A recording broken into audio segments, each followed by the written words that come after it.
buku status terumbu karang Indonesia yang diterbitkan pada tahun 2018 dan 2019. Nah, jadi Pak, kami ini dari mahasiswa Teknik Kelautan ITB, kami diberi tugas untuk membuat paper mengenai penyelamatan terumbu karang. Nah, kemudian kami mendapatkan referensi dari internet tentang buku tersebut yang Bapak tulis bersama rekan-rekan Bapak.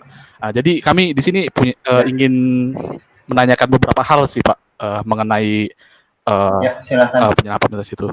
Ya mungkin dari teman-teman. Ya boleh dipersilakan. Mungkin sambil perkenalan juga namanya dan pertanyaannya. Ya sekian.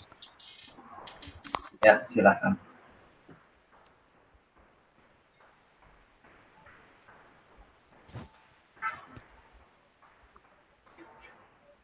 Ayo, ini pada diam semua malah. Coki. Ya mungkin teman Coki. Nyantai aja, nggak apa-apa. Oh, iya. Tanya aja, nggak apa-apa. Apa yang memang nggak tahu, tanya aja langsung. Apa memang benar-benar nggak tahu terumbu karang itu apa? Ya nggak apa-apa.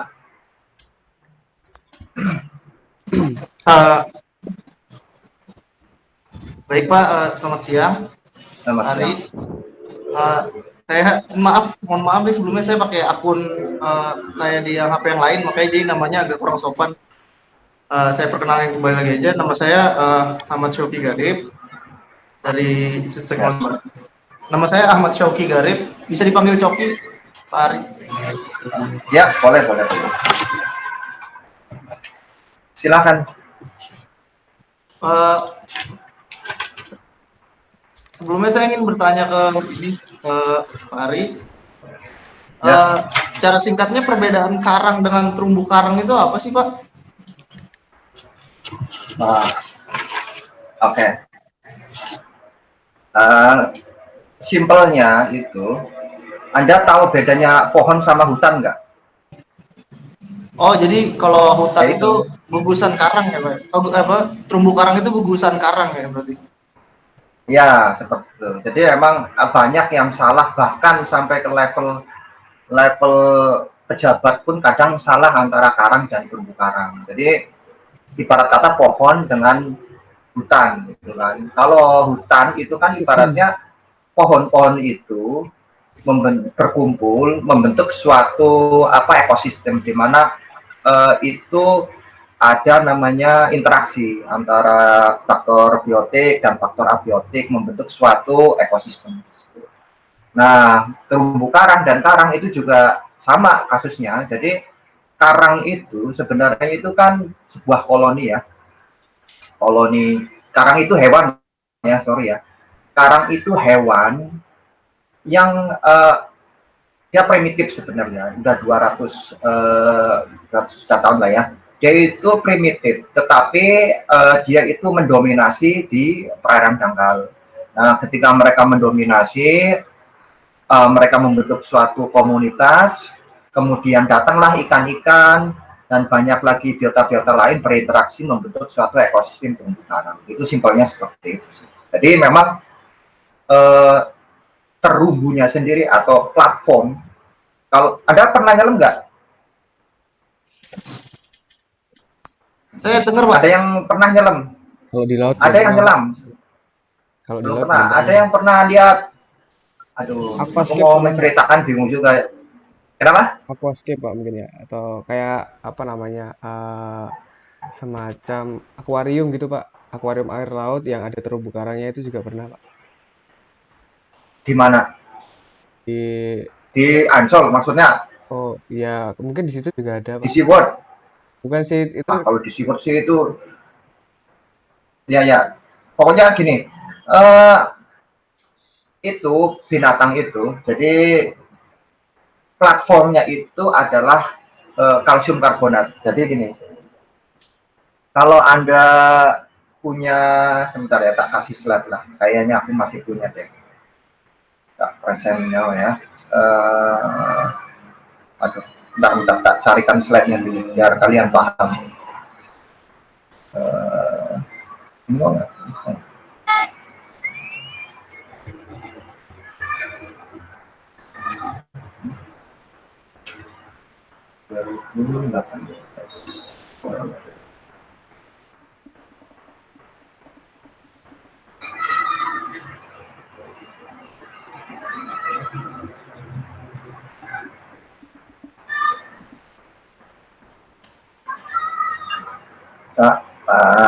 Bentar. Windows. Kelihatan nggak? Sudah Pak. Ya Pak, kelihatan Pak. Nah inilah terumbu karang kayak gini. Ini terumbu karang. Ini terumbu karang. Ini juga terumbu karang. Jadi karang-karangnya ini udah mengumpul membentuk suatu komunitas, tapi mereka berinteraksi dengan komunitas ikan dan yang lain-lain, berinteraksi dengan faktor lingkungan. Jadi membentuk terumbu karang seperti ini kan banyak ikan. Nah terumbunya seperti ini, terumbu karang itu seperti itu. Tapi kalau Anda tahu sejarahnya ya terbentuknya terumbu karang itu. Jadi kalau Anda lihat pulau ya, ini pulau ya. Contohnya ini pulau. Kelihatan kan? Ya, kelihatan. Kelihatan Pak. Nah, ini pulau. Pulau itu pas waktu zaman es itu airnya turun. Pasti airnya turun karena beku kan. Airnya bekunya itu di Antartik dan Antartika. Nah, ketika airnya turun di sini ada proses namanya erosi dari pulau ini. Tepi-tepinya ini pasti tergerus. Nah, proses tergerusnya ini membentuk suatu platform atau teras lah ya, teras atau platform. Nah, terasnya ini kemudian ada namanya binatang karang yang tumbuh di sini. Karena binatang karang pasti tumbuhnya itu dekat-dekat permukaan karena dia butuh cahaya. Dia tumbuh di sini, lama-lama membentuk namanya terumbu karang. Jadi dia bentuk lama di sini, bentuk lama di sini. Jadi gini, ini teras yang tadi aku bilang itu. Terus ada karang ya, tumbuh. Terus karang itu kemudian mati, tertimbun, terus tumbuh lagi.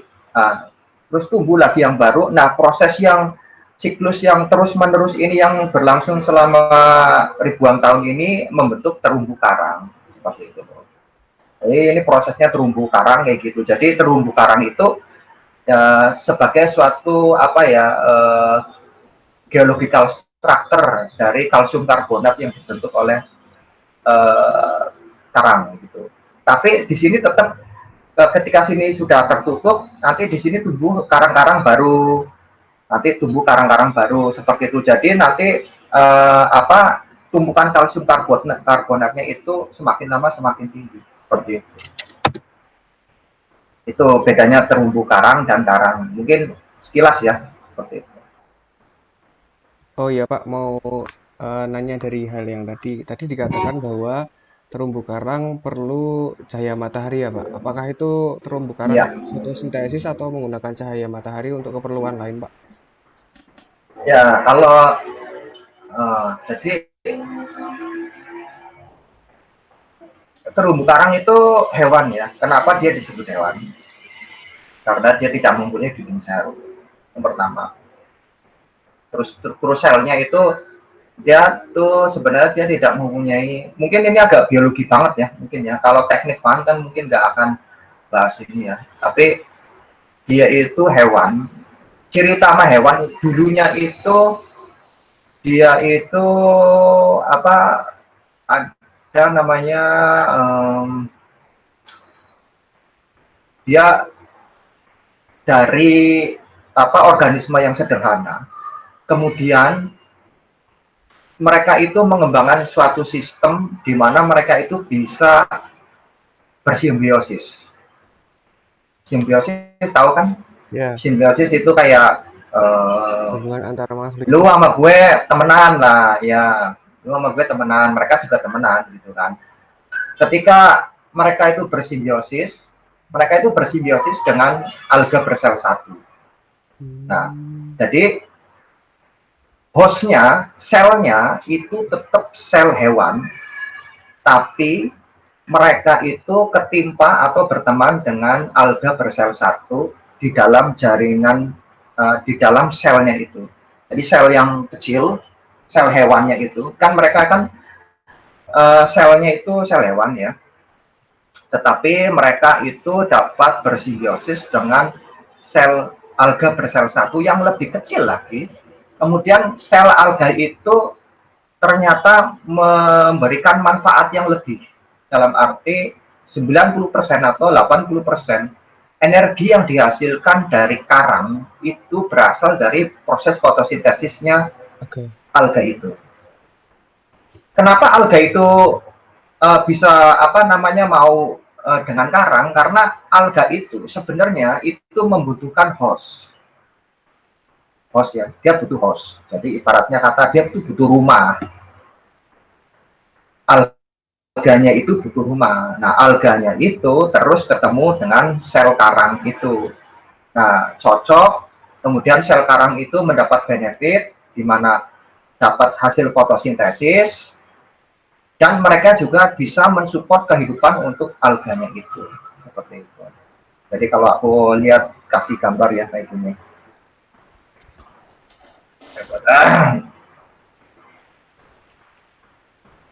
Nah,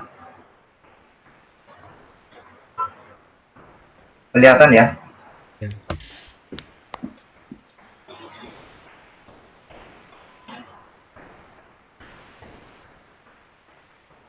Jadi ini contoh hewan karang ya. Ini satu seperti ini, satu koralit ini satu individu. Jadi kalau ngomong karang ini segini ya koloni lah namanya. Kumpulan dari individu namanya, kumpulan dari individu ini koloni. Ini satu individu, ini satu individu, satu individu. Nah, karang itu sebenarnya dia itu dulunya, ini sel karang ya. Ini satu sel ya. Ini satu, bukan satu sel. Ini satu individu, sorry. Ini satu individu karang ini. Dalam satu individu karang, mereka itu punya tentakel. Dulunya itu mereka itu makannya itu dengan menangkap plankton-plankton. Jadi mereka ini tangan-tangannya ini kalau bilang tentakel ya, ambil plankton, makan, ambil plankton, makan, ambil plankton, makan, ambil plankton, makan. Nah, ternyata di zaman dulu itu mereka itu ngambil plankton, tetapi planktonnya itu malah bisa bersimbiosis dengan mereka, yaitu yang alga bersel satu. Kemudian alga-alga itu mengisi lapisan mesoglea di sini. Ada di lapisan sini mereka. Ketika mereka ada di sini, mereka berfotosintesis, ya individu ini otomatis dapat memperoleh energi dari alga itu. Ketika mereka dapat energi, ternyata energinya itu besar, mencapai 80-90% energi untuk kebutuhannya karang sendiri gitu kan. Jadi karang itu nggak perlu lagi menangkap makanan. Bukan berarti nggak perlu ya, tapi ibarat kata mereka akan menangkap makanan kalau memang kondisinya itu contoh malam hari atau pada kondisi yang keruh seperti itu ya. Itu seperti itu. Jadi kenapa mereka sangat butuh matahari? Karena mereka ada namanya simbion-simbion itu. Bisa saja mereka tumbuh sampai kedalaman 40 meter yang memang cahaya mataharinya itu sedikit. Tapi ada juga karang yang perairan dalam, mesopotic corals. Jadi yang sudah nggak ketemu matahari lah ya, ada karangnya. Tetapi mereka itu tidak punya alga bersel satu, tapi mereka lebih mengandalkan pada menangkap makan dengan tentakel-tentakel itu, seperti itu. Ada yang laut dalam, seperti itu. Terus apalagi? Oke, perkenalkan saya namanya Jason Pak. Ya. Jadi pengen nanya, kalau dari proyek Core Map itu sendiri, itu tuh sebenarnya inti dari aktivitas yang dilakukan tuh seperti apa kalau dalam proyeknya? Dan bedanya proyek Core Map dengan Core Map Phase 2 tuh gimana Pak? Jadi kalau program Core Map itu tahu singkatannya kan? Iya, ada Coral Reef Rehabilitation dan management. Ya. Jadi dulu itu ceritanya begini. Tahun 1900 pokoknya antara tahun 1990-an ya, mungkin pada lahir ya. Itu para pendahulu-pendahulu kita itu, mereka itu sudah sangat khawatir dengan kondisi terumbu karang yang ada di Indonesia. Jadi sudah ada penelitian karang, tetapi waktu itu pemerintah itu tidak concern terhadap terumbu karang. Nah, akhirnya mereka membuat simpul atau kayak kalau kita bilang komunitas lah ya, komunitas. Terus mereka mengadakan diskusi bagaimana terumbu karang ini bisa dikelola dengan baik supaya ini dapat memberi manfaat kepada masyarakat, bukan diacak-acak, dibom, atau mungkin dieksploitasi dalam arti diambil karang, terus dijadikan bahan bangunan gitu, pondasi rumah gitu kan. Nah, akhirnya di tahun 98 Bappenas itu membawa proposal Cormap itu ke World Bank di New York kalau nggak salah ya.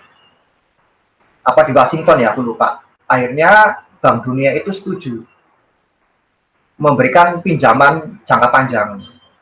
Akhirnya diberilah nama Cormap, Coral Rehabilitation and Management Program. Itu cerita awalnya seperti itu. Jadi ketika program ini adalah program nasional dan Bappenas tahu kan, Badan Pembangunan Nasional itu setuju. Kita dulu pada presentasi di Washington apa di New York ya, aku lupa. Mereka akhirnya Bank Dunia setuju untuk memberikan dana agar pemerintah Indonesia dapat mengelola terumbu karang. Seperti itu. Ada 3 fase. Fase pertama, fase inisiasi. Jadi kita itu menginisiasi yang paling kita butuhkan waktu itu adalah baseline. Baseline tahu kan? Baseline itu data awal lah, gitu kan. Sebenarnya data awal terumbu karang di Indonesia seperti apa sih, kita kan nggak tahu waktu itu. Mungkin waktu itu sudah diadakan penelitian tapi spot-spot aja daerah ini, tapi seluruh Indonesia secara umum kondisinya bagaimana, itu kan butuh dana yang besar. Akhirnya program inisiasi itu adalah untuk mencari baseline dari kondisi terumbu karang dan bagaimana kondisi masyarakat pesisir waktu itu. Terus Cormap fase 2 tujuannya adalah acceleration atau percepatan. Bagaimana data-data yang sudah ada bisa digunakan untuk kebijakan-kebijakan yang skala nasional. Contoh, pembentukan kawasan konservasi. Kawasan konservasi kan butuh data terumbu karangnya itu seperti apa. Nah, terus kalau saya bikin di sini itu bagaimana? Kalau saya bikin kawasan konservasi di sini cocok apa enggak?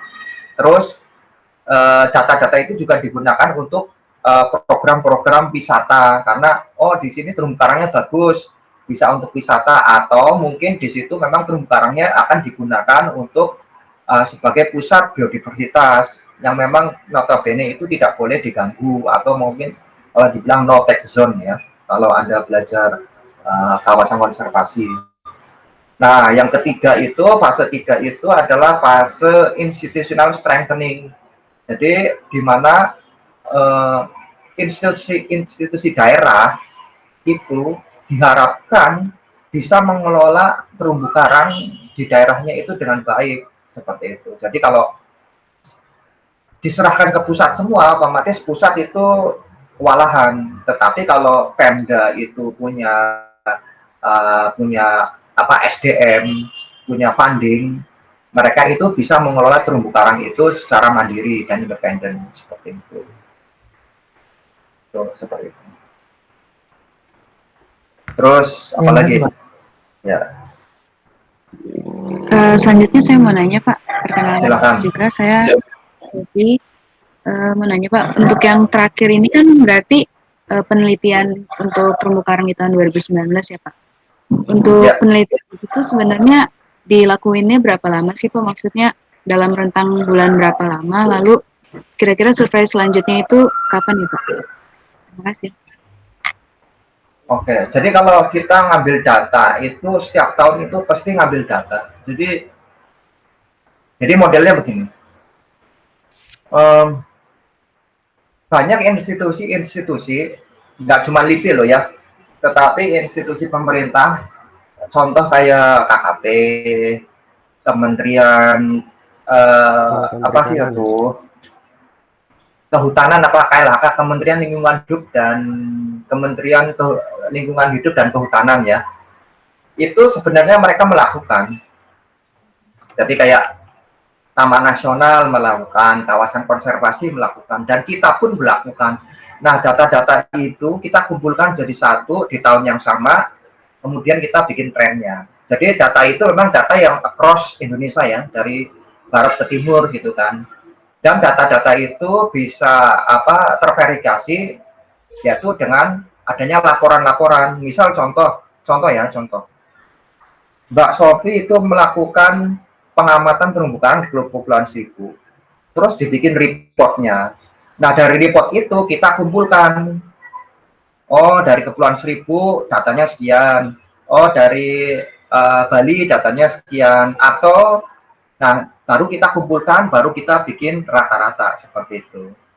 Atau mungkin dari paper-paper mahasiswa atau paper-paper siapa yang memang kita tidak punya data di lokasi tersebut. Misal contoh Mbak Sofi itu melakukan penelitian di Karimun Jawa, terus papernya terbit. Nah, itu bisa kita gunakan untuk acuan. Oh, di Karimun Jawa tutupan karangnya sekian, kita tulis masukkan seperti itu. Jadi nggak cuma kita saja yang melakukan, tapi institusi yang lain juga melakukan, sehingga datanya itu akan lebih robust.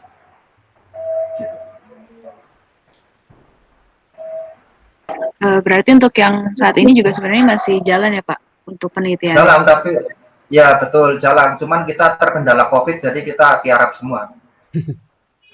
Dalam arti. Ya, terima kasih Pak. Ya. Baik Pak, izin bertanya Pak, perkenalkan saya David Afila. Ya. Ingin bertanya Pak, jadi pada tahun 2017 itu terdapat 1067 terumbu karang. Lalu pada tahun 2019 terdapat 1153 terumbu karang yang didata. Nah, Ya. ini itu merupakan total kawasan terumbu karang atau data representatif ya Pak? Berarti ini data representatif ya Pak? Jadi kayak gini Mas. Kalau ada penelitian, ya contohnya begini. Ada 1000 orang.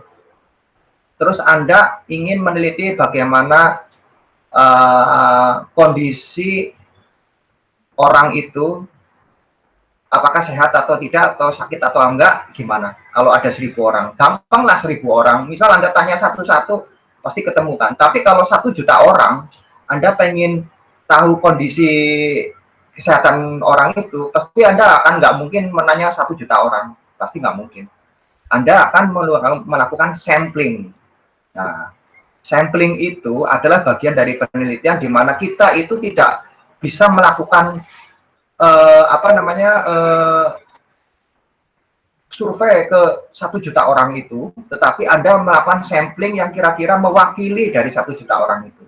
Misal dari 1 juta Anda melakukan sampling hanya sekitar 50.000 atau 100.000 orang, itu sebenarnya sudah bagus gitu kan. Dalam arti dengan waktu yang terbatas dan dengan mungkin budget yang terbatas, tetapi Anda melakukan sampling 100.000 orang atau 50.000 orang untuk menjelaskan kondisi orang dari 1 juta itu. Itu seperti itu teorinya. Jadi sampling itu adalah hal yang wajar di dalam penelitian karena kita tidak mampu untuk mengobservasi seluruh kawasan, seluruh daerah terumbu karang yang ada di Indonesia. Dari Sabang sampai Merauke itu kita kan nggak bisa. Makanya kita melakukan sampling atau titik-titik tertentu kita observasi gitu. Nah, titik-titik itulah yang dijadikan dasar kita untuk menyebutkan kondisi terumbu karang Indonesia. Seperti itu. Memang kalau mau dibantah itu bisa gitu kan. Wah, ini datanya nggak benar nih. Apa ini kan daerah sini kan belum. Ya, sekarang balikin aja. Kalau Anda mau melakukan penelitian terumbu karang Indonesia bagaimana coba gitu kan? Kalau tidak menggunakan sampling, Anda mungkin sampai meninggal itu belum selesai itu apa dari Sabang sampai Merauke gitu kan. Nah, itulah makanya kita melakukan sampling, di mana sampling itu berada pada titik-titik yang memang bisa mewakili untuk daerah barat, daerah Indonesia Tengah dan Indonesia Timur seperti itu. Untuk jumlah terumbu karangnya atau jumlah reefnya itu memang bisa bervariasi tiap tahun. Karena apa? Karena mungkin contoh Mbak Sofi itu melakukan penelitian di Kepulauan Seribu. Tahun 2017 dia melakukan cuma 10 terumbu. Tahun berikutnya karena uangnya lebih banyak, dia melakukan di 15 terumbu. Ya nggak apa-apa, kan jadi tambah seperti itu loh. Jadi ada kaitannya juga dengan budget, ada kaitannya dengan musim, ada kaitannya dengan masalah teknis lah, banyak lah seperti itu. Tapi secara umum samplingnya itu bisa dikatakan mewakili perairan Indonesia lah. Oke, baik Pak. Sedikit lagi Pak, mau nanya, apakah ada syarat ya Pak untuk data yang bisa dijadikan sampel ini Pak? Kayak mungkin memiliki luasnya melebihi luas tertentu gitu. Oh, enggak sih, ya enggak seperti itu. Yang perlu diperhatikan adalah metode. Metode itu harus pakem, dalam arti gini. Contohnya itu Anda itu melakukan survei kepada orang 1 juta orang gitu kan, untuk pengen tahu kondisi kesehatan mereka. Terus Anda itu surveinya itu menggunakan apa namanya medical check up ya, dicek sini ya, cek sini, terus dicek apa detak jantung, cek gula darah, macam-macam. Itu kan standar sekali ya. Tetapi bila Anda itu mengeceknya itu kadang dengan kuesioner, kadang dengan pengecekan langsung, itu sebenarnya nggak bisa dibandingin. Harus sama metode. Kalau Anda mau ngecek dengan cek langsung, nggak boleh Anda kombinasi dengan kuesioner. Kalau kuesioner kan Anda nanya, Bu, sehat nggak? Sehat.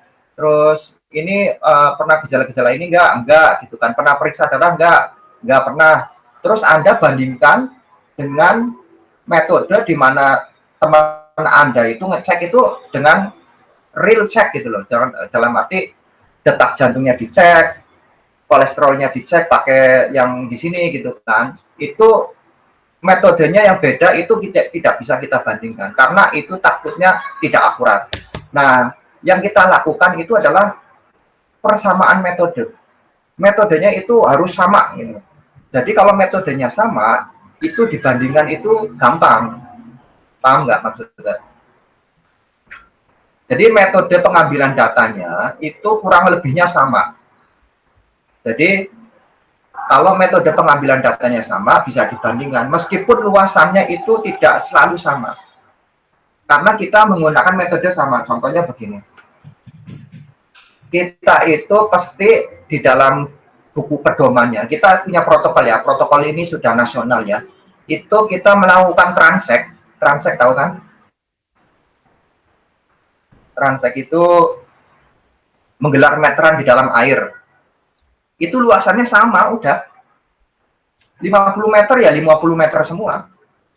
Jadi areanya itu sudah sama, yaitu sesuai dengan buku protokol itu 50 meter ya 50 meter semua.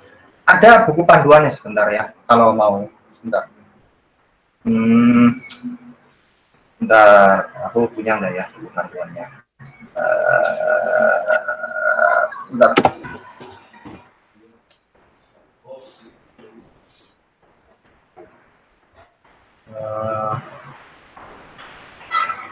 Bentar.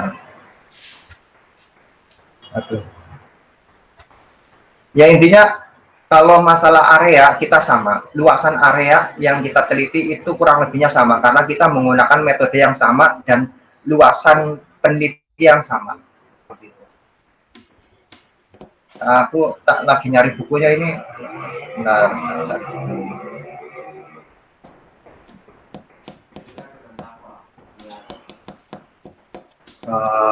Sebentar.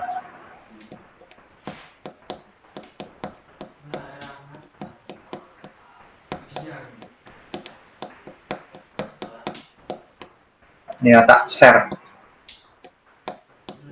Senang.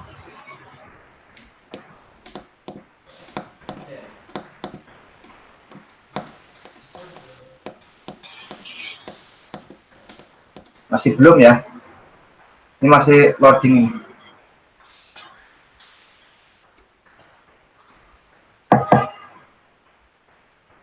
Aduh. Jadi intinya itu untuk luasan, sorry ya, untuk luasan itu sama Mas, karena kita memakai buku pedoman yang sama, seperti itu, kurang lebihnya ya.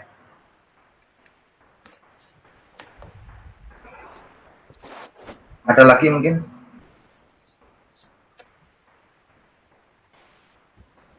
Ya Pak, saya mau bertanya Pak. Ya. Perkenalan dulu, saya Naufal. Mau bertanya Pak Ya. terkait ini kondisi terumbu karangnya. Jadi saya lihat di bagian lampirannya itu kebanyakan tuh di apa namanya di pulau-pulau daerah Sumatera gitu Pak, yang dekat sama Samudra Hindia tuh kebanyakan kualitasnya kayak buruk gitu Pak. Nah itu kenapa ya Pak kira-kira kualitasnya Ya. seperti itu? Jadi begini Mas, tak share gambar sekalian. Kalau ini, bentar ya.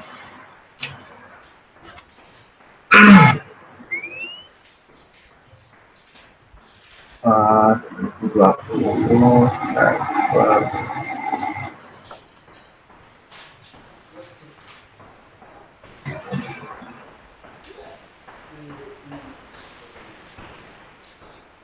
Bentar ya, stop presenting.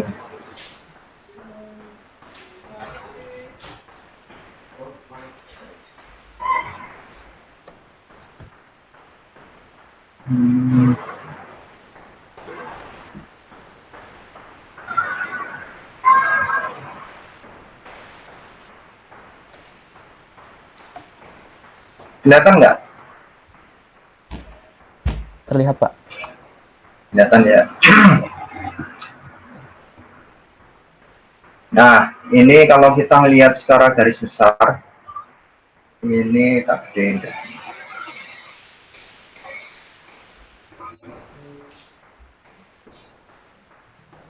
Tahu warna-warna kan? Warna ini artinya apa? Warna ini artinya apa? Tahu kan ya? Tahu Pak. Tahu Pak. Nah,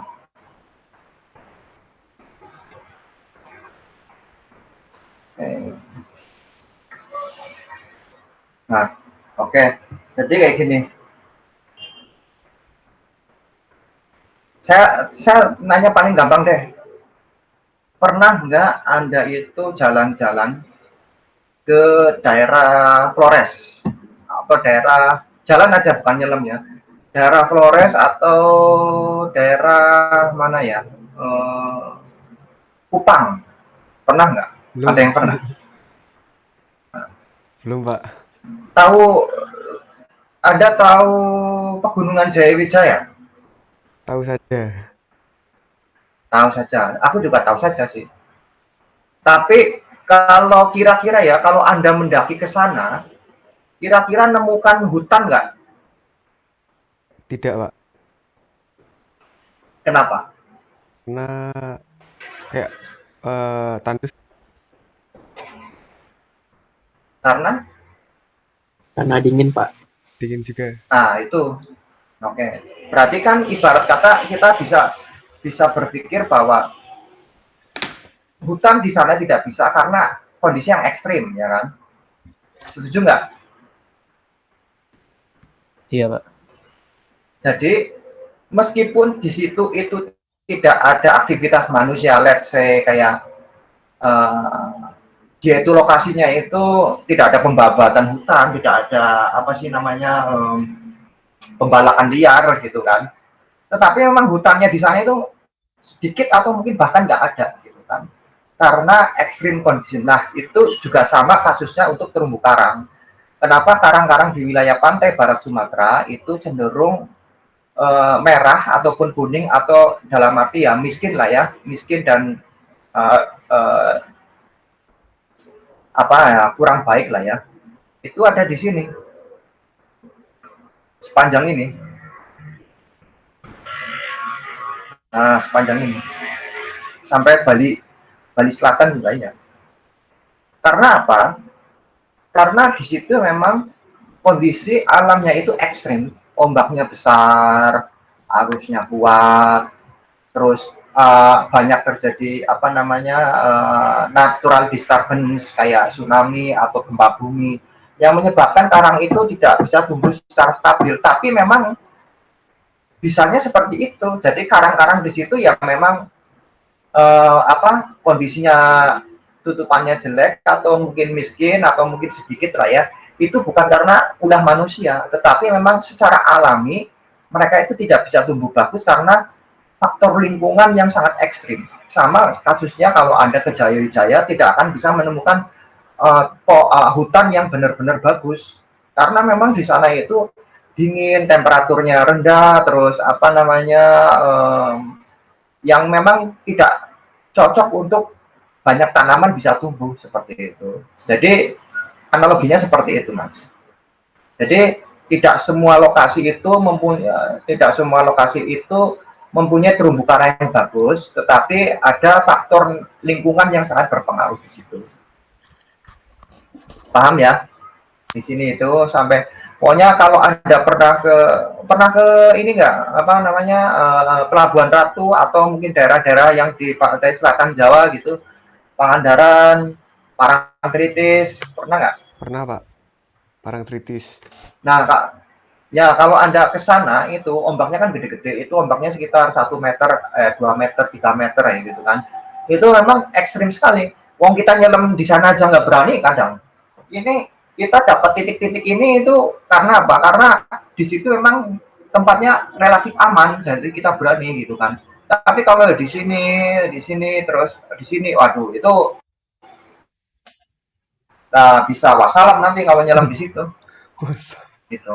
Jadi memang ada beberapa lokasi-lokasi yang ekstrim yang memang kita tidak bisa mendapatkan data karena faktor lingkungan yang ekstrim. Seperti itu.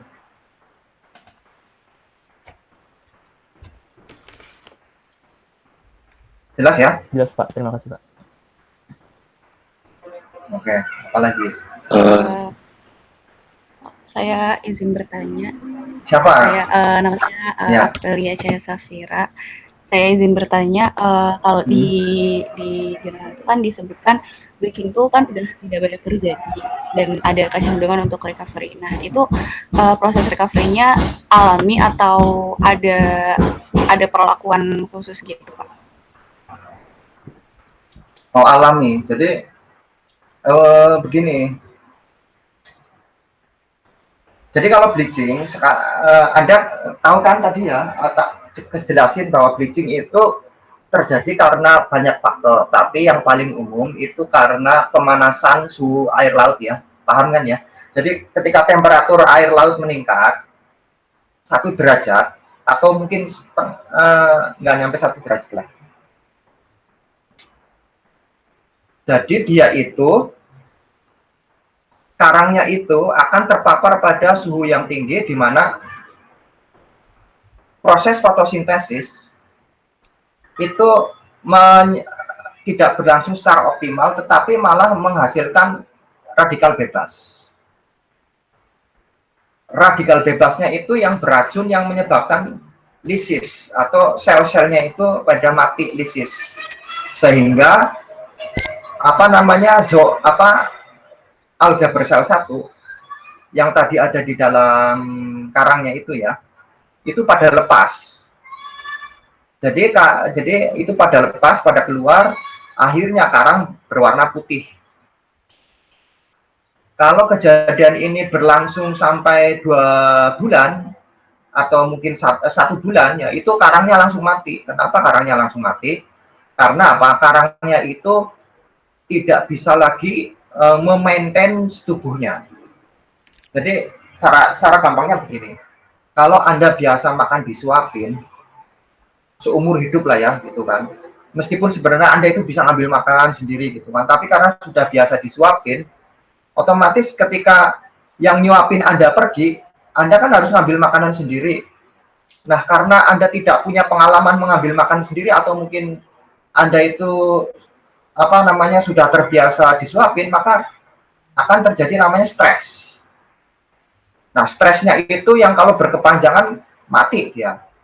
Seperti itu. Dan di situ apa namanya proses recovery-nya itu sebenarnya di Indonesia itu alami. Anda pernah mengenal Indonesian Through Flow nggak? Jadi arus lintas Indonesia, Indonesian Through Flow itu ini ada kaitannya dengan Indonesian Through Flow. Sebentar ya, tak cariin Indonesian Through Flow IPF.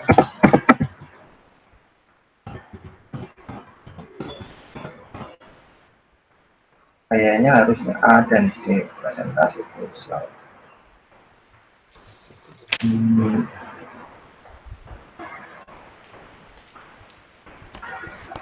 Nah,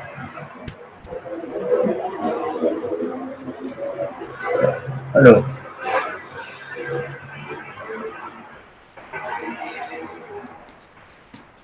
Nah, ini bentar ya, tak kasih lihat tentang bridging deh, biar Anda paham.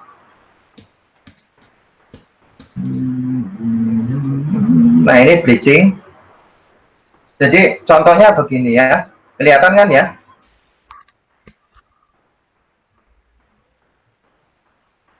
Bisa Terlihat, Pak. Jadi ini karang yang baik, ini karang yang bridging, kemudian mati. Karang yang hidup, bridging itu sebenarnya karangnya itu masih hidup tapi kehilangan banyak zoosantel. Kemudian karangnya tidak mampu mempertahankan, kemudian mati. Nih seperti ini. Zoosantel in coral tissue. Kemudian terjadi pemanasan, akhirnya zoosantelnya keluar.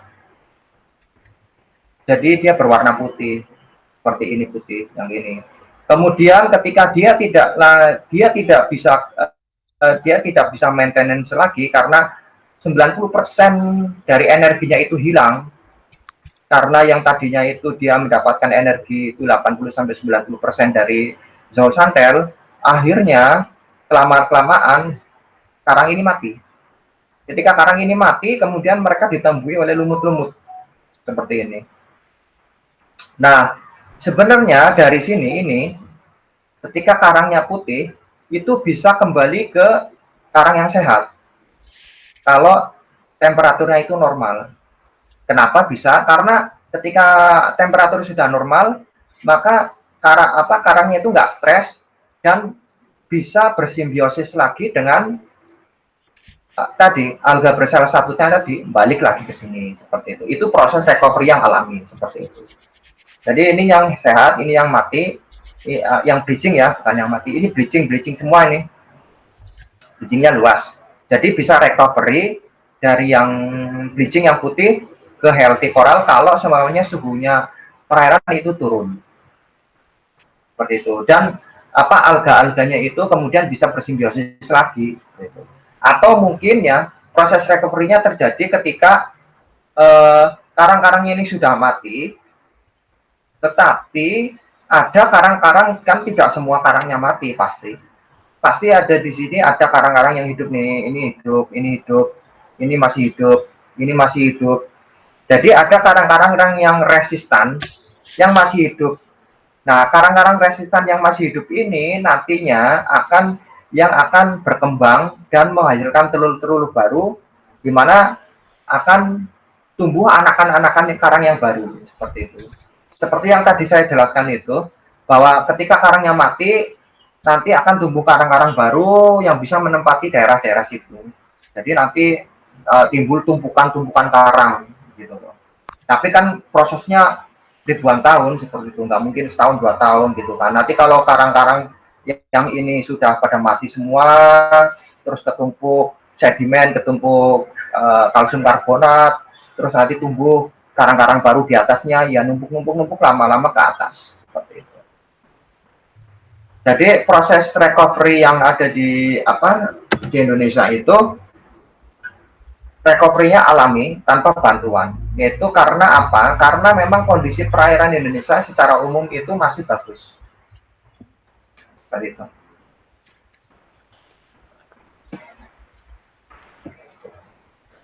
Baik, terima kasih Pak. Oke, sama-sama.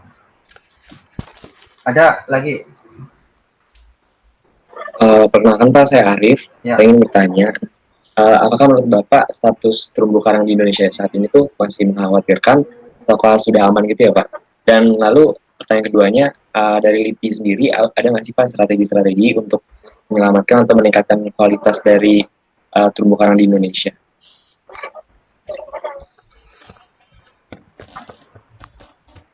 Kalau secara umum sih ya, terumbu karang yang di Indonesia itu relatif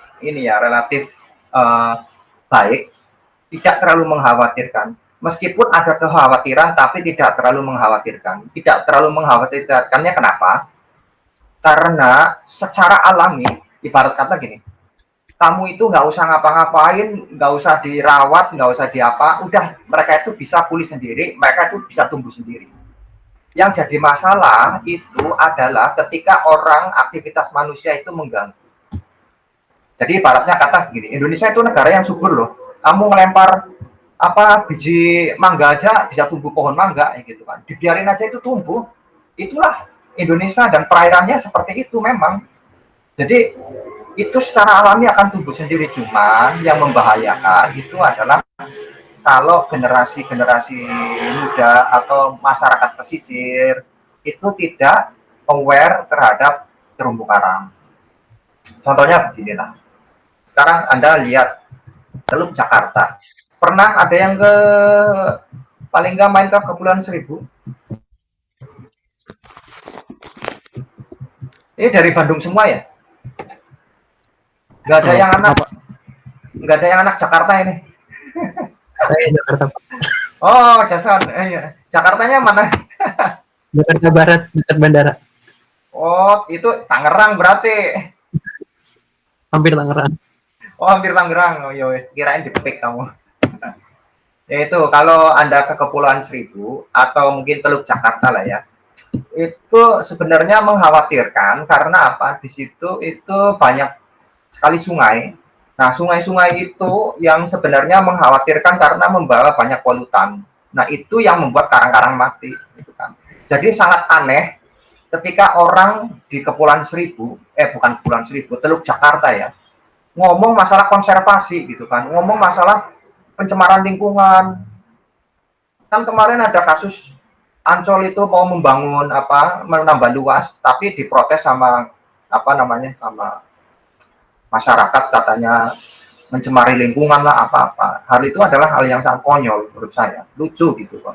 Long itu sudah rusak kok, ya biarin aja rusak, mau dirusak juga nggak apa-apa gitu kan, karena sumber masalahnya itu sungainya itu gitu kan.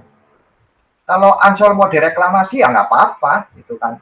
Terus, tumpuk aja itu terumbu karangnya juga sudah mati seperti itu gitu loh. Jadi terumbu karang yang ada di Teluk Jakarta itu sangat mengkhawatirkan karena apa? Selalu terkena dampak dari polusi yang ada di sungai-sungai itu. Terus pabrik-pabrik juga semuanya ke Teluk Jakarta. Itu yang membuat Teluk Jakarta itu secara ekologi itu ekosistemnya itu kolaps. Kolaps dalam arti dia tidak bisa, jadi terumbu yang ada di situ itu tidak bisa berfungsi sebagaimana mestinya untuk sebagai tempat ikan-ikan memijah atau tempat perlindungan. Itu sudah tidak bisa lagi karena terumbunya itu sudah mati.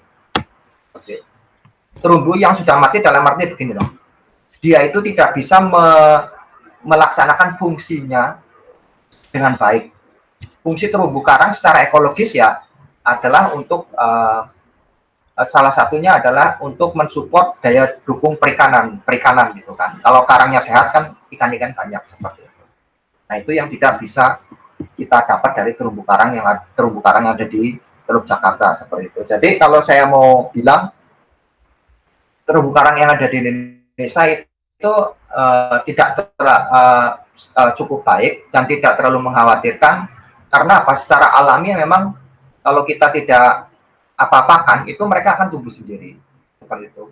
Dan kebetulan pemerintah juga sudah akan membuat kawasan konservasi yang lebih banyak lagi, yaitu sekitar 20 juta hektar. Dan itu kan adalah suatu achievement yang besar lah ya. Kalau ada kawasan konservasi berarti di situ ada namanya pembatasan aktivitas masyarakat. Lu nggak boleh ngebom, lu nggak boleh nangkep ikan di sini, lu nggak boleh bikin rumah di sini, gitu kan. Lu cuma boleh mancing-mancing aja, gitu kan. Pada kata seperti itu. Itulah yang ada di dalam kawasan konservasi, gitu kan. Nah, kalau tidak ada kawasan konservasi, otomatis orang-orang itu bebas. Aku mau ngebom, aku mau nangkep ikan pakai jaring, aku mau ambil karang, yang itu masih bebas seperti itu, gitu kan. Nah, itu yang patut kita khawatirkan. Apa yang dilakukan oleh LIPI adalah salah satunya adalah penyediaan data. Yang kedua adalah restorasi. Restorasi. Jadi begini, restorasi itu, tahu kan restorasi ya? Kalau reboisasi tahu kan? Tahu Pak, tahu. Ya hampir sama. Reboisasi kan penanaman hutan kembali ya, penanaman hutan yang gundul gitu kan. Kalau di kita itu namanya restorasi. Ya restorasi ya, restore untuk memulihkan kembali. Restorasi itu bisa dikatakan bisa dilakukan atau bisa juga tidak dilakukan. Tergantung kondisinya. Karena restorasi sendiri itu butuh uang itu yang nggak cukup sedikit, paling tidak itu 100, 200, 300 juta untuk satu lokasi yang kecil gitu kan. Nah, kita lihat dari terumbunya sendiri. Apakah terumbunya itu sebenarnya dia bisa pulih secara alami atau tidak? Kalau bisa pulih secara alami, ya nggak usah direstorasi. Biarin aja nanti, yang penting masyarakat itu nggak boleh ngapa-ngapain nih di sini selama berapa tahun. Nanti terumbu karangnya juga balik lagi seperti itu.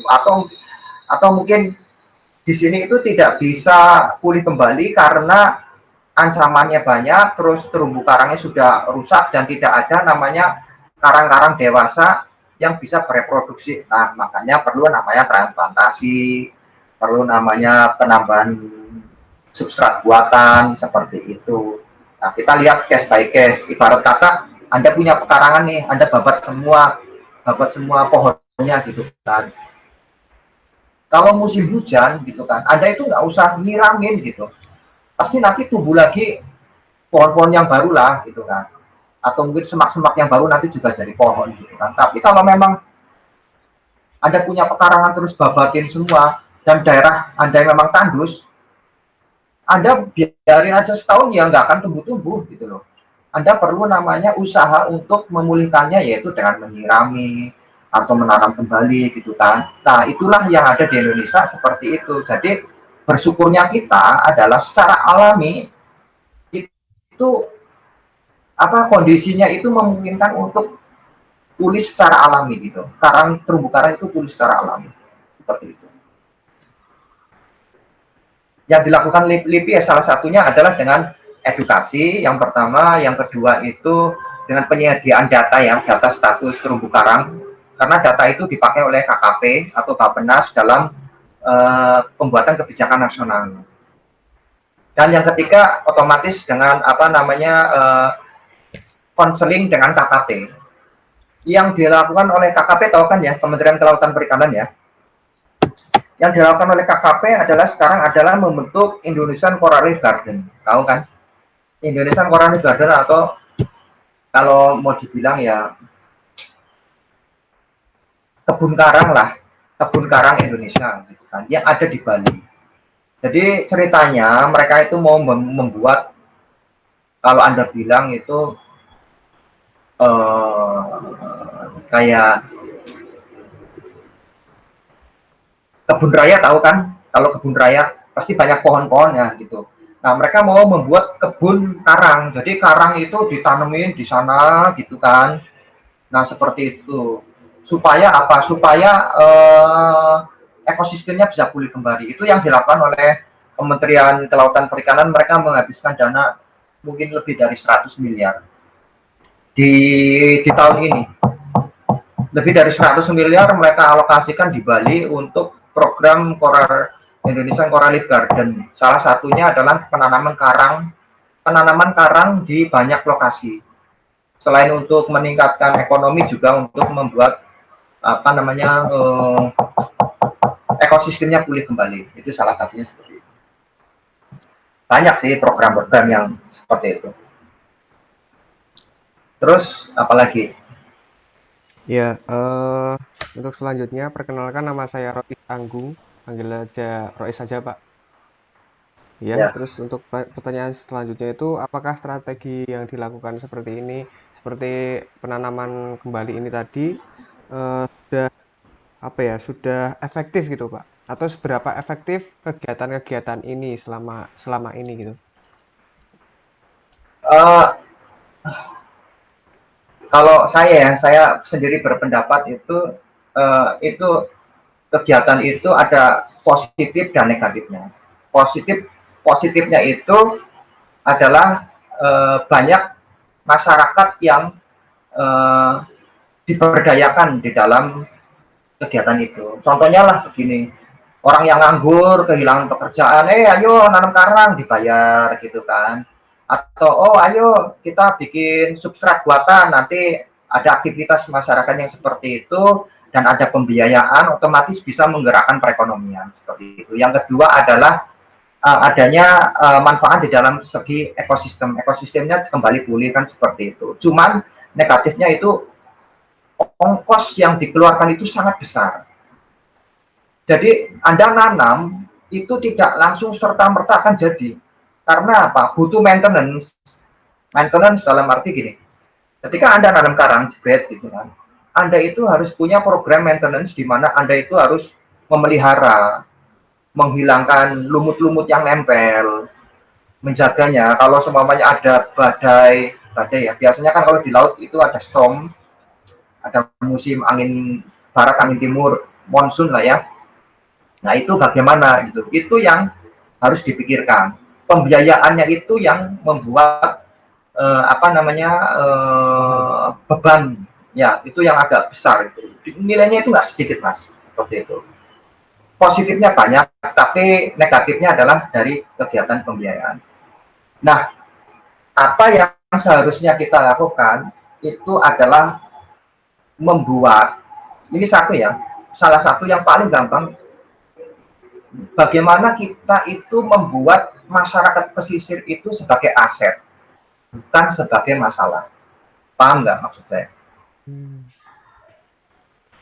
Kalau negara ini pengen maju, jadikanlah manusia yang 277 juta itu sebagai aset, bukan sebagai masalah.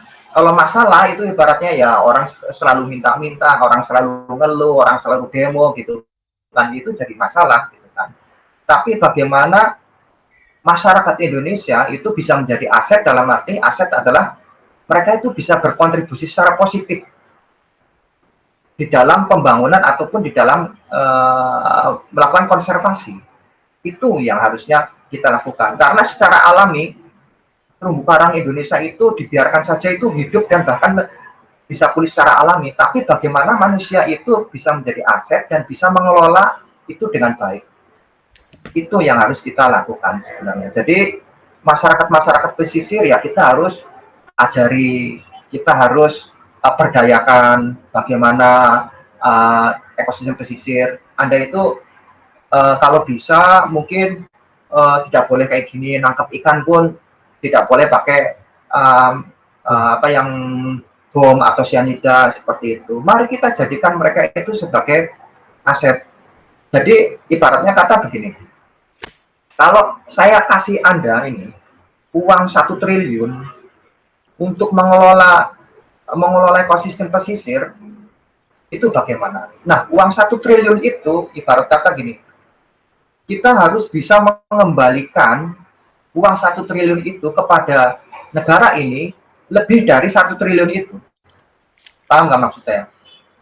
Jadi ibaratnya, misal Anda menteri KKP lah ya, Anda dikasih uang 1 triliun. Bagaimana uang 1 triliun itu Anda bisa kembalikan ke negara ini lebih dari 1 triliun? Ya salah satunya adalah dengan cara mendidik orang-orang pesisir supaya orang-orang pesisir bisa maju, gitu kan. Bagaimana mereka bisa mengelola kawasan terumbu karang atau ekosistem pesisir supaya itu tetap eksis, tapi mereka juga dapat manfaat. Contoh kasus begini, di Kepulauan Seribu ya, tahu kan ya Kepulauan Seribu. Dulu tahun 2009 saya ke sana itu masyarakatnya apa? Nelayan. Banyak kan nelayan nangkap ikan. Bom. Itu banyak sekali. Tetapi seiring dengan kebijakan pemerintah dan adanya pendampingan konseling, ini Kepulauan Seribu kalau bisa itu dijadikan daerah wisata.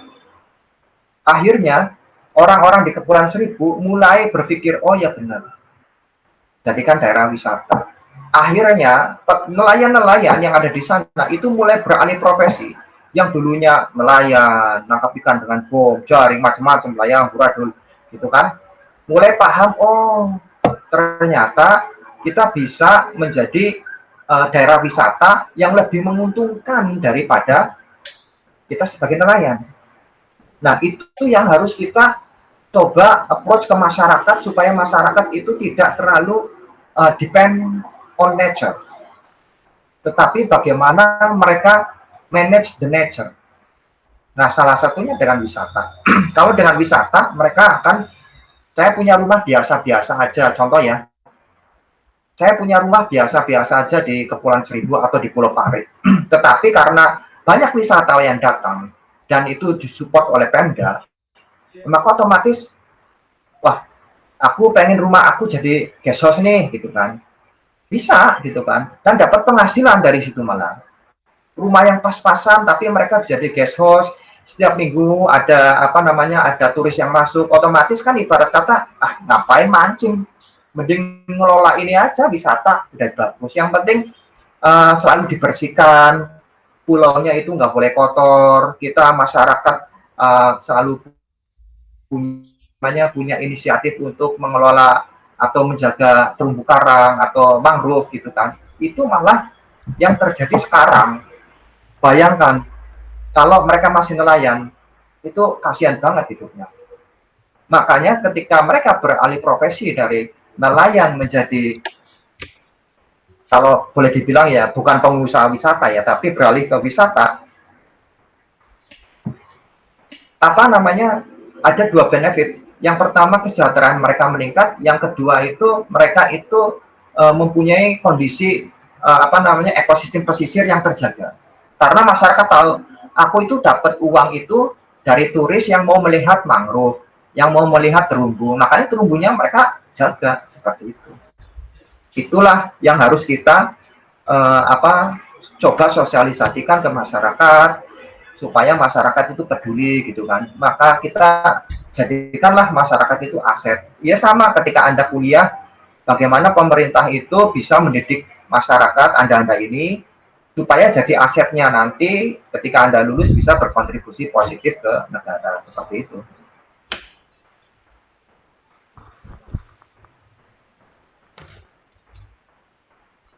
Ada lagi? Oh ya, Pak. Mungkin saya yang mau bertanya, Pak. Oh ya, silakan.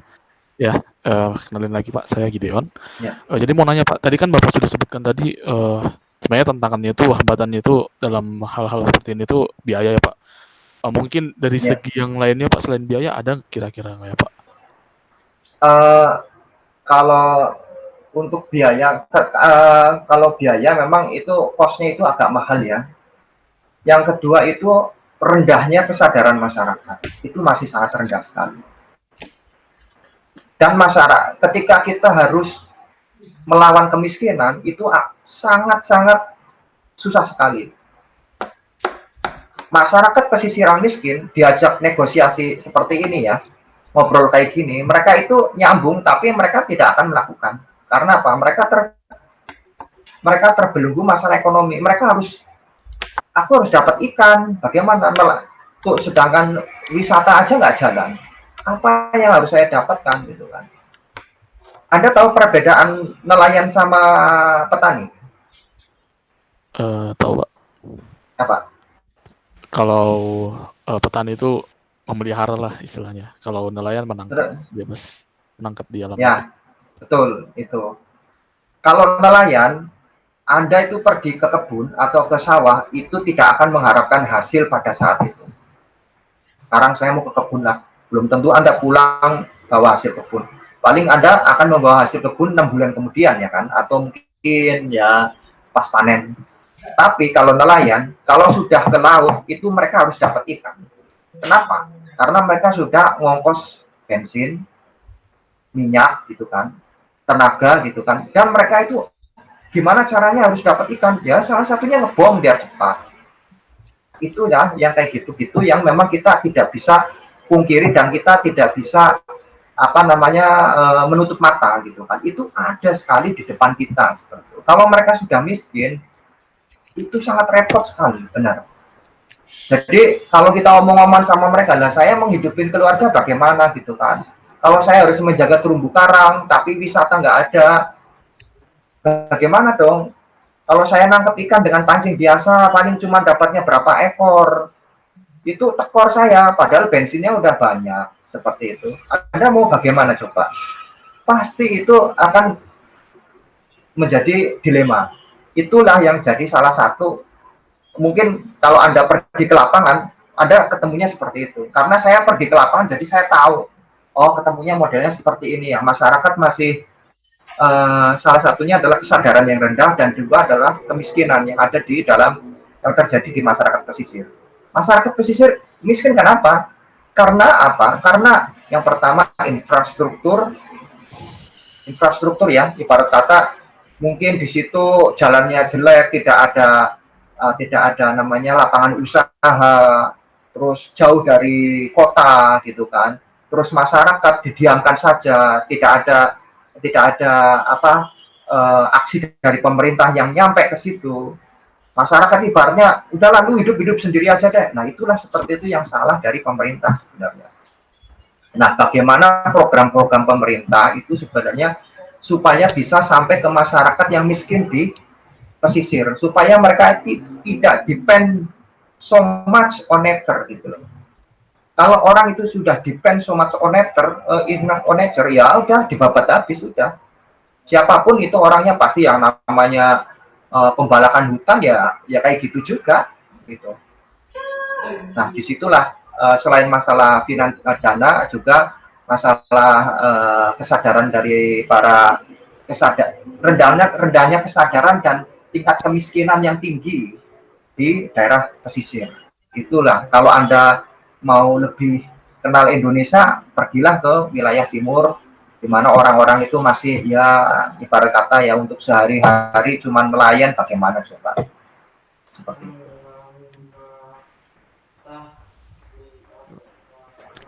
Mungkin izin bertanya selanjutnya, yang saya baca membandingin yang buku tahun 2018 sama tahun 2020, di tahun 2018 itu pemerintah menargetkan luas wilayah konservasi perairan laut di Indonesia itu 20 juta hektar, di tahun 2020, sedangkan udah tercapai di tahun 2019 tuh 22 sekian juta hektar.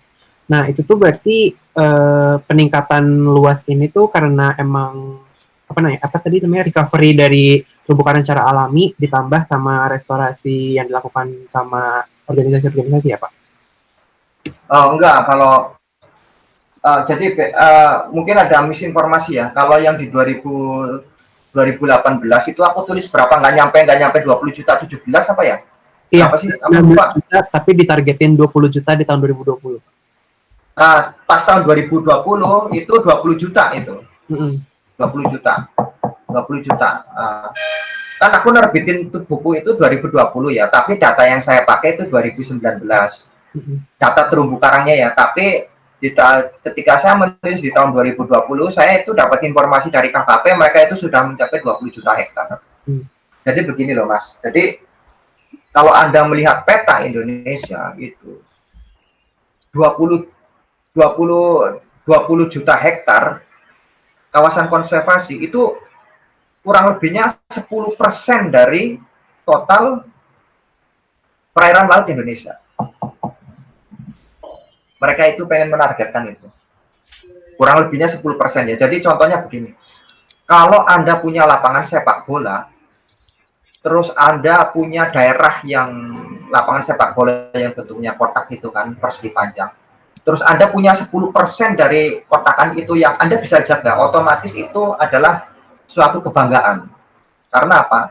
10%-nya itu Anda bisa manage, bisa atur-atur gitu kan. Yang 90% ya ibaratnya masih bebas lah. Karena untuk mengelola kawasan konservasi itu butuh biaya yang nggak banyak. Biaya nggak sedikit. Nah, 10%-nya itu digunakan untuk spillover. Spillover contohnya begini. Jadi kalau Anda menjaga suatu kawasan konservasi ya, contohnya kawasan konservasi kalau Anda terjaga otomatis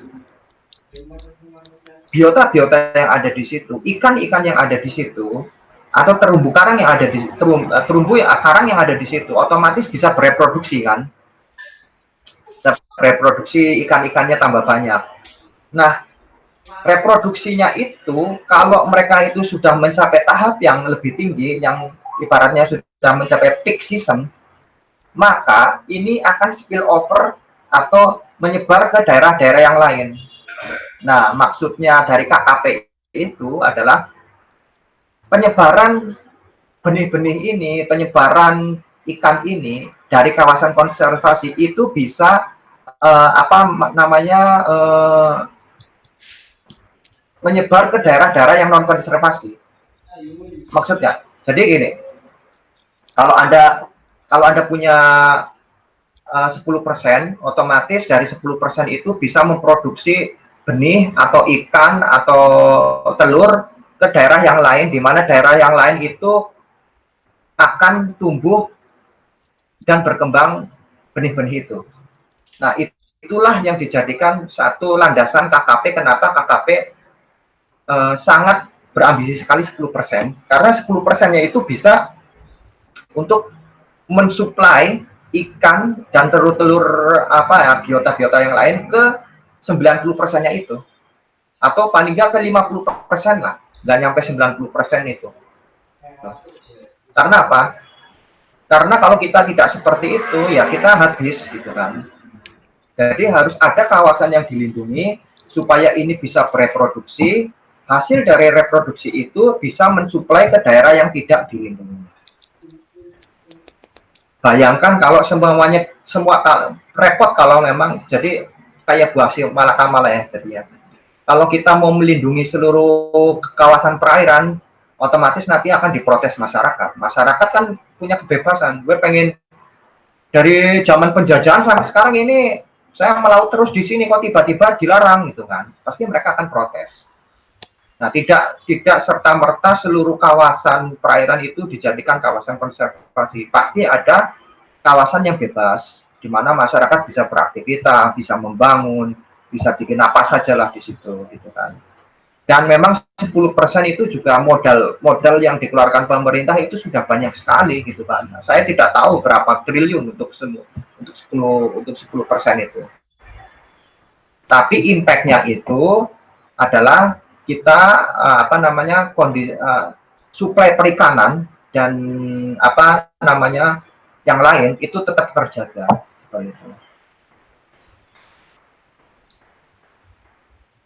Kurang lebihnya seperti itu.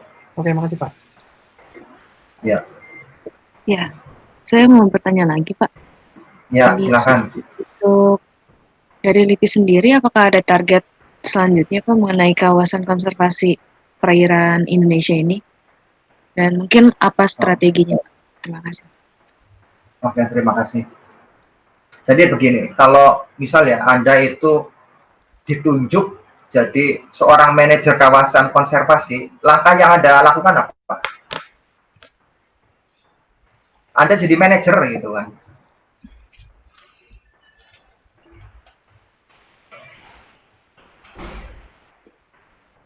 Kalau Anda jadi manajer kawasan konservasi, apa yang Anda lakukan? Saya nanya ke Anda dulu deh.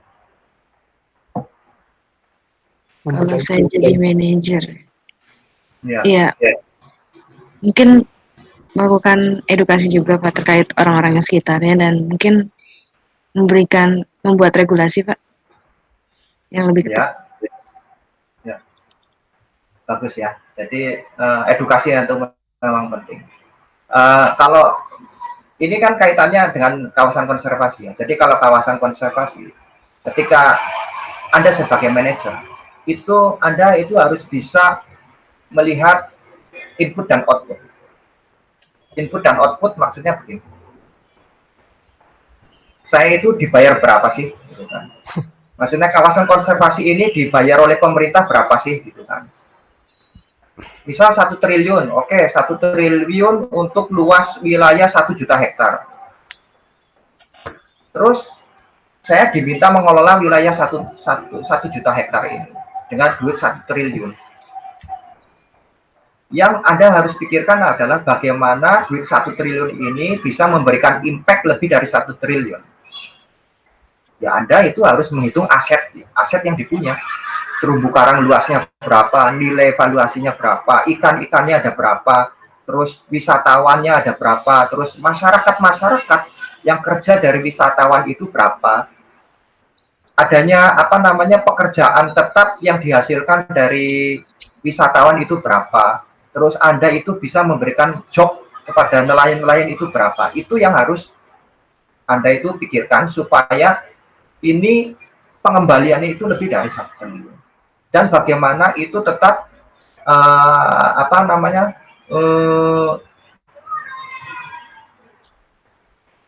kondisi terumbu karang terjaga, tetapi masyarakat tetap dapat benefit. Seperti yang saya ceritakan tadi di Kepulauan Seribu ya, contohnya seperti itu. Jadi Anda harus berpikir, kita harus berpikir global ya. Karena ada teknik sih ya, bukan biologi murni kayak saya ya. Kalau biologi murni sebenarnya saya nggak terlalu manajemen itu, nggak terlalu mendalami, tapi saya paham ketika orang-orang berbicara tentang kawasan konservasi gitu. Jadi kalau di Australia itu bagaimana mereka itu mengelola itu sangat terukur di Australia. Jadi kalau di Australia ya kan saya dulu kuliah di sana itu mereka itu mengukur dari perikanan. Berapa banyak ikan-ikan yang dihasilkan dari kawasan konservasi ini. Ikan-ikan, baik ikan itu untuk ikan tangkap atau ikan-ikan untuk wisata mancing. Itu harus terukur. Oh, ternyata untuk wisata mancing itu kita dapat menghasilkan sekian ton dengan jumlah uang sekian. Untuk ikan perikanan tangkap sekian. Untuk wisata kita dapat tiket masuk sekian gitu kan. Nah itu harus diukur. Anda itu akan dikatakan gagal kalau semuanya Anda itu dikasih duit berlebih, tetapi apa yang dihasilkan itu jauh dari ekspektasi, jauh dari apa yang diberikan oleh pemerintah. Kalau di Australia yang dikasihkan oleh pemerintah itu sangat sedikit, tapi mereka itu bisa mengembalikan lebih banyak daripada apa yang diberikan oleh pemerintah. Makanya mereka itu manajemennya itu sangat efektif sekali, dan bahkan masyarakat itu dapat berkontribusi langsung dalam arti mereka itu mau memberikan informasi yang ibarat kata yang memang penting bagi kawasan konservasi. Dan yang bagusnya lagi kalau di Australia itu dari awal, dari kuliah itu masyarakat atau siswa-siswa itu sudah diajari untuk menjadi volunteer atau sukarelawan. Nah itu yang sangat dibutuhkan di Indonesia gitu kan. Mungkin kita mau jadi volunteer ngapain sih, paling cuman capek doang gitu kan. Tapi di Australia itu volunteer itu akan sangat dihargai gitu kan. Oh Anda pernah volunteer di sini ya, oh nanti kemungkinan Anda bisa bantu kalau kita ada proyek lain gitu kan, seperti itu. Jadi mereka itu mengandalkan dari volunteer itu yang memang mereka itu sadar akan pentingnya ekosistem pesisir bagi mereka. Nah, apa yang dilakukan LIPI adalah bagaimana LIPI itu bisa memberikan input kepada kawasan konservasi supaya lebih efektif. Yang sekarang memang efektif tapi kadang mereka itu terlambat untuk mengetahui hal-hal yang penting. Contohnya begini, kawasan konservasi kok ikan-ikannya kok nggak dihitung dengan benar gitu kan. Kita bisa ngitung ikan lah, perikanan, stok potensi perikanan itu kita bisa hitung dengan metode. Kok mereka nggak punya gitu kan? Harusnya kan Anda punya gitu kan. Ya kita melakukan survei di kawasan konservasi tersebut untuk memberikan data perikanan. Itu yang kita bisa. Karena sekali lagi, kawasan konservasi itu bukan milik LIPI, tetapi milik punya KKP, Kementerian Kelautan dan Perikanan. Yang punya hak itu KKP. Kita cuma memberikan input kepada mereka. Contohnya begini. Ini daerah ini itu jangan dibikin pelabuhan karena di sini itu tingkat biodiversitasnya itu paling tinggi, terumbu karangnya itu masih sangat bagus. Kalau Anda bikin pelabuhan di sini, itu nanti terumbu yang di sini rusak. Jadi nggak bisa Anda bikin sini, mending Anda bikin di sana yang terumbunya sudah rusak. Anda tinggal babat aja nggak apa-apa gitu kan. Tapi yang di sini jangan. Atau mungkin, oh ini kawasan konservasi, Anda itu bisa menanam rumput laut di sini karena rumput laut di sini kalau Anda tanam itu lebih subur daripada yang di sana gitu kan. Nah itu yang bisa kita lakukan karena untuk dari segi saintifik kita itu punya kewajiban memberikan informasi kepada KKP. Itu yang bisa kita lakukan. Ya salah satunya yaitu manajemennya supaya lebih terukur. Tolong ini wisatawannya itu diukur itu berapa gitu kan. Terus carrying capacity maksudnya contohnya begini. Anda punya objek wisata. Kalau seumpamanya wisatawannya terlalu banyak, ini daerah itu kemungkinan itu akan rusak. Karena wisatawan terlalu banyak, terus orang itu aktivitasnya macam-macam, otomatis nanti akan terjadi penurunan kondisi ekosistem. Nah, carrying capacity adalah bagaimana kita bisa menentukan kuota wisatawan untuk suatu lokasi gitu kan, supaya tidak berdampak negatif pada masyarakat. Daerah wisata yang selalu dikunjungi oleh masyarakat nanti pasti akan lama-lama turun nilai ekologisnya. Karena apa? Ya karena banyak wisatawan, banyak tekanan, banyak stres gitu kan. Nah itu yang harus kita berikan masukan kepada kawasan konservasi ketika mereka membuka untuk wisata gitu kan. Ya wisata di mana saja kalau semuanya wisatawannya terlalu bludak, otomatis pasti itu nilai dari ekosistem itu akan turun. Nah, ketika nilai dari ekosistem akan turun itu, kita harus bisa menjaganya supaya ini tidak sampai turun sekali. Gitu. Nah, itu hal-hal yang seperti itu yang kita berikan ke KKP kalau semuanya KKP itu meminta masukan dari kita. Itu yang bisa LIPI lakukan ya, Mbak ya, seperti itu. Terima kasih, Pak. Izin bertanya, Pak.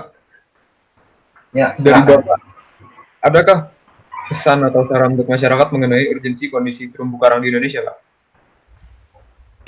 Oh ya, kalau dari kita sih inginnya itu ada namanya suatu ya yang jelas yang pertama itu yang tadi saya bicarakan adalah peningkatan kesadaran masyarakat pesisir, bagaimana pemerintah itu bisa menjadikan masyarakat pesisir itu sebagai aset bukan sebagai masalah. Yang kedua adalah pentingnya suatu penyatuan ya, dalam arti begini, ada suatu lembaga khusus yang memang berperan aktif di dalam konservasi. Meskipun sudah ada kawasan konservasi, tetapi kawasan konservasi itu ada dua. Paham nggak? Kawasan konservasi itu ada dua. Ada tiga malah. Kawasan konservasi itu ada tiga. Kawasan konservasi yang dimiliki oleh KKP pusat ya di Jakarta itu. Kawasan konservasi yang dimiliki oleh Pemda, sama kawasan konservasi konservasi yang dimiliki oleh KLHK itu ada 3, di mana kawasan konservasi kalau dimiliki oleh 3 itu tidak sinkron kadang. Bagaimana bisa kawasan konservasi yang banyak di Indonesia itu kok manajemennya beda-beda? Satu KKP pusat, satu Pemda, satunya KLHK. Nah, ini kan sebenarnya tidak sinkron. Nah, bagaimana mensinkronkannya itu makanya perlu adanya, ya bukan lembaga sih ya, adanya suatu konsorsium atau perlu adanya suatu, aku nulis di buku apa ya, lupa aku sebentar tak bacanya. Aku nulis di buku itu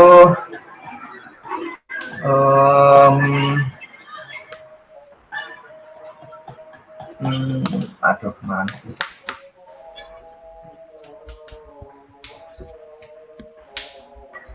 Meningkatkan kesadaran masyarakat asetnya. Dukungan nasional ya, dukungan nasional supaya jadi adanya sinkronisasi antar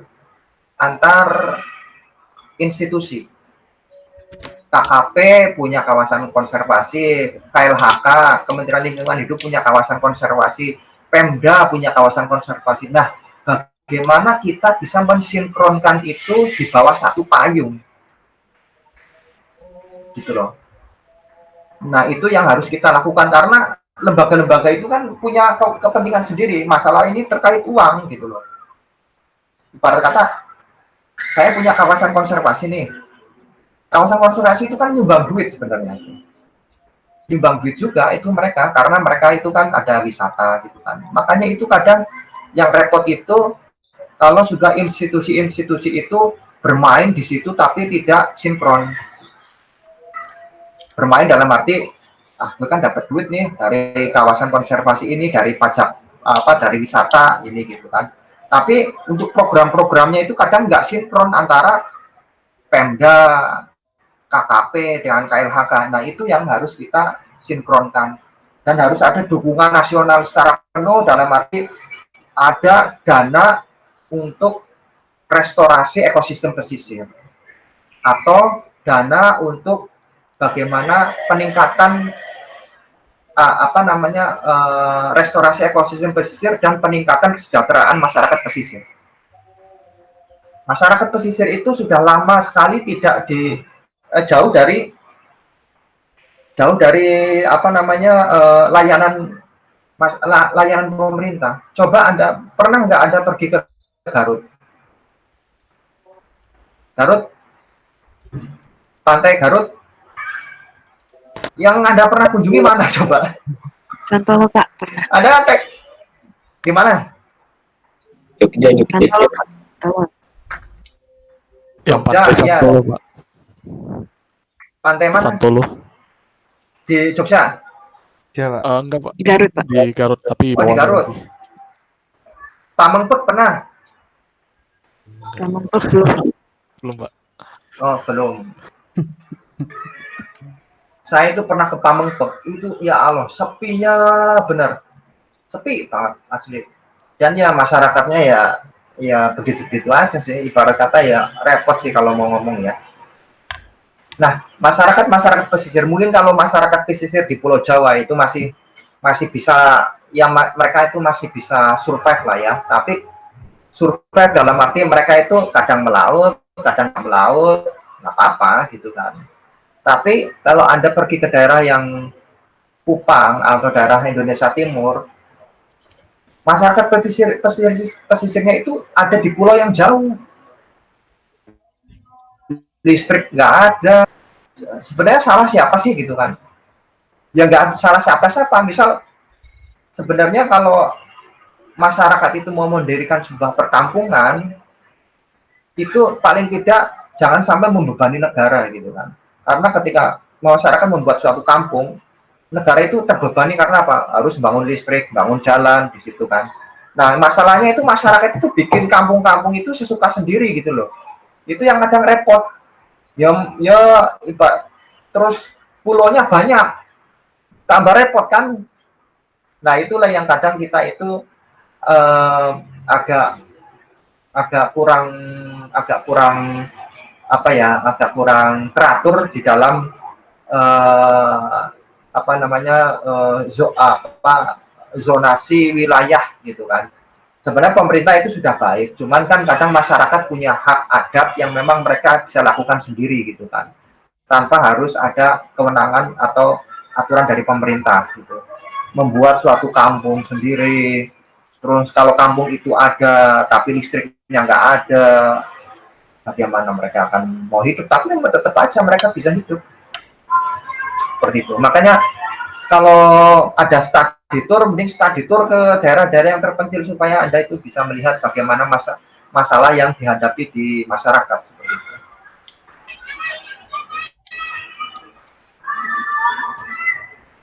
Ya, mungkin eh, itu mungkin pertanyaan terakhir ya Pak ya, dari kami. Cuman mungkin kesempatan terakhir teman-teman mungkin ada yang mau bertanya terakhir kali mungkin. Ya, silahkan. Saya mau habis asar, saya mau jogging lari-lari. Oh, oh iya Pak. Oh, tampaknya nggak ada lagi ya Pak ya. Jadi Nggak ada lagi. kayaknya ya sepertinya tidak ada lagi. Tidak ada lagi kan ya? Oke. Ini tugasnya suruh ngapain sih? Buat paper Pak. Oh, paper. Iya. Oh, iya, ya sudah nggak apa-apa. Ya, semoga papernya jadi. Ini teknik kelautan ya? Iya Pak. Tekla ya? Iya, teknik kelautan. Terus belajarnya apa aja sih kalau teknik kelautan? Struktur di laut, Pak. Hah?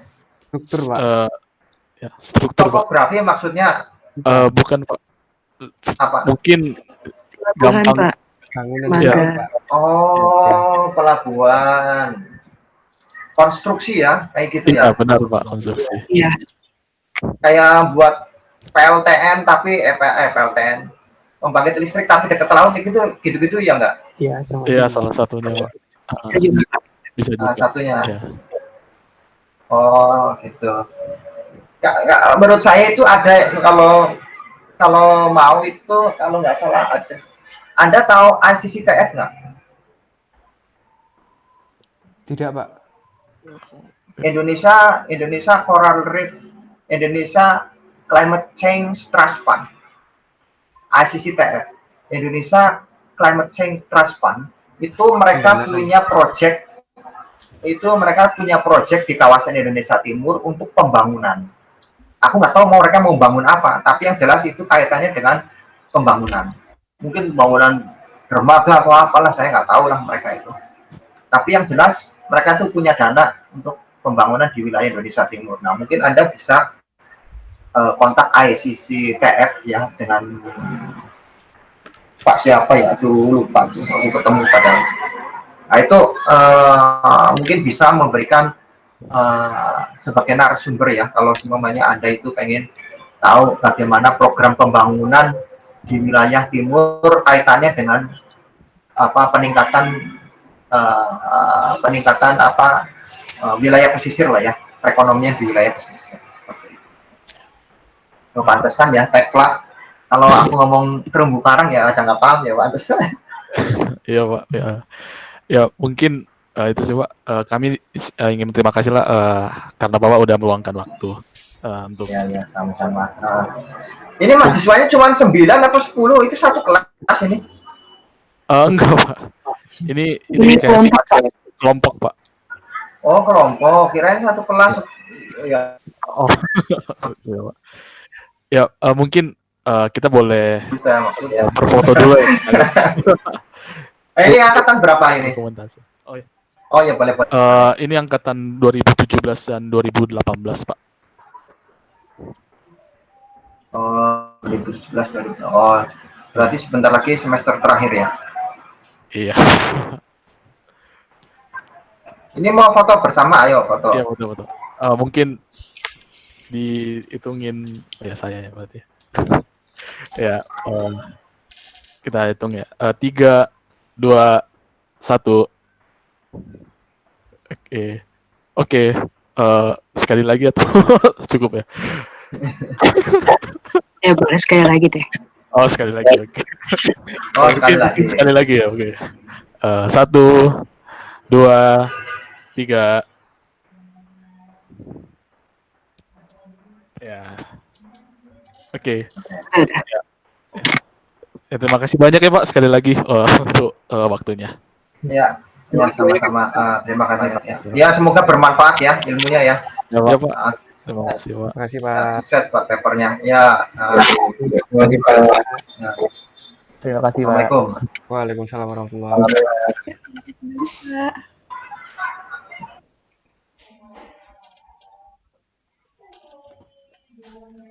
Astagfirullahaladzim. Gue stres. Oke, bye semua. Ya, Bye. thank you.